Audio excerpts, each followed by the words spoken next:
mbese mwemaye ubuhemu Kara- ni FPR abanyarwanda bayikoreye buriya wowe ubona Karasira ariko buriya wabonye Karasira ukuntu ameze.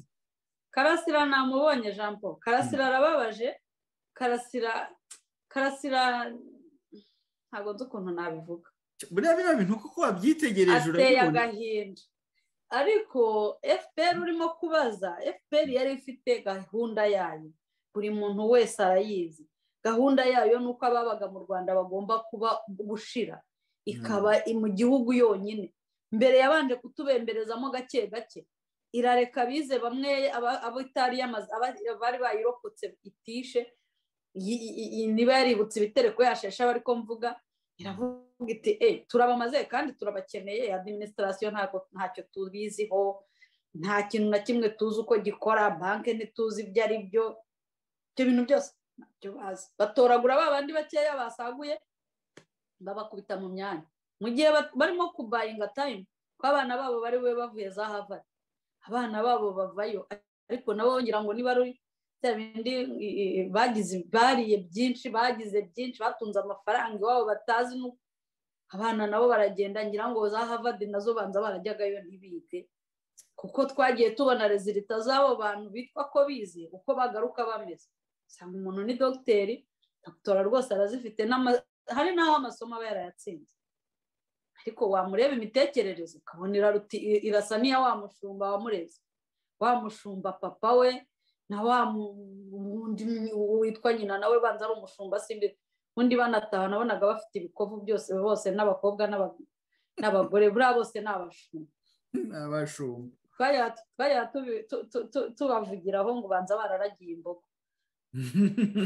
ntabwo ari inka baragiraga oya baragiraga imbogo ntabwo ari ibikovu kavuga ati uyu muntu ubu yazize iki inzara zavuye nuko ko ari imyotso y'uburanga ariko ubu babaga bazifite bose ese wowe ibikovu bingana ngo kinini ukavuga ati uyu ubu yazize inzara barasitaye zavuyemo hameze zimwe zifite imigongo mbese ni hari bana babayeho mu buzima bubi hariya babaha nyine ndimo kuvuga ko wa mwana wabo bohereje Harvard bohereje London bohereje agaruka agitekereza nka se na nyina b'abashumba ukibaza ikintu yakoze London ukibaza ikintu yakoze Harvard kikagucana turababona resulta zabo n'iziri ujya ahantu ntashobore no kwandika ntashobore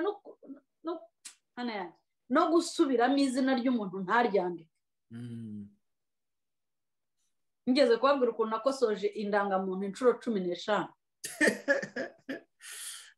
15 kandi buri ko ngiyeyo nongera kuyishyura ngeze aho nyitwara irimo nikosa ndavuga nti iri ryo ririhanganirwa naho badaborinze ku izina ryanjye ndavuga nti reka ntwari ndikaruma ndagenda ko inshuro 15 nasubiraga ngasanga babitwistinze abo bantu nibo ngo bari bategeye nibo harimo imyanya abanyarwanda bari babafatiye imyanya babandi bake bari basagutse nge ntabwo nzi niba bari barokotse bamwe bari basagutse noneho iyo myanya bari babafatiye abo bana bavayo baza kuyifata bari abantu baje bafite gahunda yo gufata igihugu bakakibamo bonyine yewe kubera ko yenda bataba bahagije baragenda bazana n'abanyamurenge n'abandi banyekongo gusa ngo uko bavuga ikinyarwanda nabo barabazana babaha ibyangombwa babagira abanyarwanda kugira ngo baturipuresinge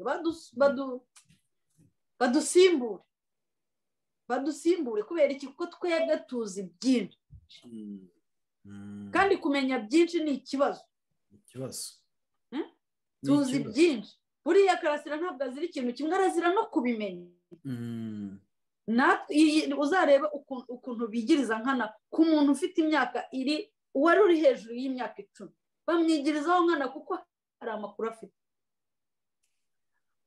bari abantu rero bari bifite gahunda yo kutumara bakaba mu gihugu ariko ngira ngo banza barageze bagashyira agati impembero bakavuga ati nitubamara ninde uzaduhingira nitubamara ninde mupagasi tuzabona noneho baravuga ati reka tubagumane tujye tubaherera turagusa tubatwara uko twiboneye twice uwo dushaka utabyemeye tumwice nuko rero ubugome umbaza bwa FPR ntabwo nibo bazi impamvu bafite ubugome bungana kuriya. njye nibajije agahinda bahuye nako mu buhungiro gashobora guhindura umuntu inyamaswa, kuko ubuhungiro n'abandi babubamo, natwe twabubayemo cyangwa se tuburimo n'uyu munsi. ikintu kigutera cyakubabaza kikaguhindura inyamaswa, ngerageza kugishaka sinyuma. nicyo kibazo nibaza ikintu bahuye nacyo, kuko barababaye, bafite umutima mubi. ibintu ureba ukavuga uti ibi bintu barabiriye, barabinyoye, ibi bintu bahuriye hehe nabyo kugira ngo umuntu yumve agomba gutsemba abana. iki ni ikibazo usanga n'uvuye za Nyakivara na Ncungerezi na hehe ahandi ukagira ngo kirangiriyeyo, wajya kubona ukabona uvuye Mushiha nawe aramurusha umushiha. ukavuga ati ibyo byose hari ikintu cyabaye tutazi, ahubwo bazaduha ubuhamya abantu, uzabahamagare baduhe ubuhamya, batubwire ikintu cyabateye guhinduka inyamaswa.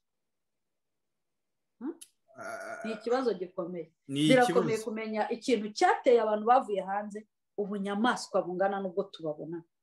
ni ikibazo. 28 mwemaye twebwe tuyimaze dufite ubwo bunyamaswa. oya nyine uko imyaka ishira bo bakarushaho kubukaza ahubwo. donc uko imyaka ishira burakura, aho kugira ngo bakuze umuntu bakuze ubunyamaswa. ariko dore aho ikibazo kiri Marija, wowe ko waroga yenda nimba uri n'umurozi ko waroga rubanda, umuntu arirogera.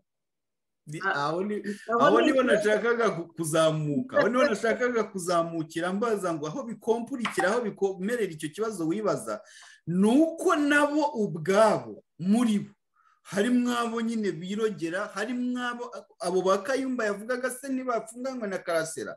noneho nibaza niba barahuye n'akarengane bagahura n'umushiha, bagahura n'ibibazo, babihuriye rimwe na Rusagara, babihurira rimwe na Kayumba uriya Christopher, babihurira hamwe na Ntuza na Byabagamba, kubera iki abo ngabo nabo bahura n'uwo mwaka nk'uwo, niba nabo bahuye n'uwo mwaka uvuga, twemere ko bahuye n'umwaka, bahuye na Nyirahuku yahukanye, bakavuga bati ibyo byose turawutahanye, uyu mwaka tuzawimariraho mu Rwanda. none abo bazanye bo bigenda bite? aho niho ngewe nanjye mvuga ko bikomereye. reka nkubwire Jean Paul, wowe wari mu Rwanda igihe ibintu byari bikomeye muri jenoside, interahamwe ziri kwica abatutsi, ntubizi? ndabizi. bimaze kugera nko mu byo mu kwa gatandatu, ngira ngo abo kwicwa ababihishe bari bamaze kubihisha, ahari n'abo kwica babamaze, batangiye kwicana nabo ubwabo. ntabwo ubizi ibyo? hari abo hari interahamwe ubwazo nazo zatangiye kurasana. biriya rero ntabwo wabitandukanya n'ibirimo kuba ku Nkotanyi.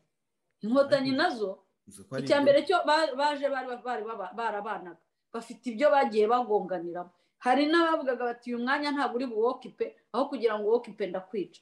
bamwe bicanye kubera imyanya, abandi bicana kubera akagambane, ariko byose byerekeza ku ndonke. abo rero bahuye n'ihuku yahukanye, nyine ntabo yenda bagenzi babo bagomba gusimbura, nta bagambaniwe n'abafite ibyo babashakaho, nta bafite ibyo, n'abandi bari bafite ibyo bapfuye. kandi rega buriya kuri akuntu babateramo kwangana, uri kumwe n'umuntu muri mu kazi, uramuneka nawe arakuneka. nese urambwira ko ntabwo uca urwaho atari bunakwica, kuko uri kumuneka. uri kumuneka arabizi, nawe arakuneka, yego, ariko iyo konfli umuntu wayizanye hagati yanyu burya yakereye urupfu hagati yanyu, kuko umwe muri mwebwe ashobora kwica undi. umuntu yakereye urupfu hagati yanyu. niyo mpamvu ujya kumva ngo Byabagamba yari afite abantu inyuma ye akuriye, ariko bamuneka, sibyo?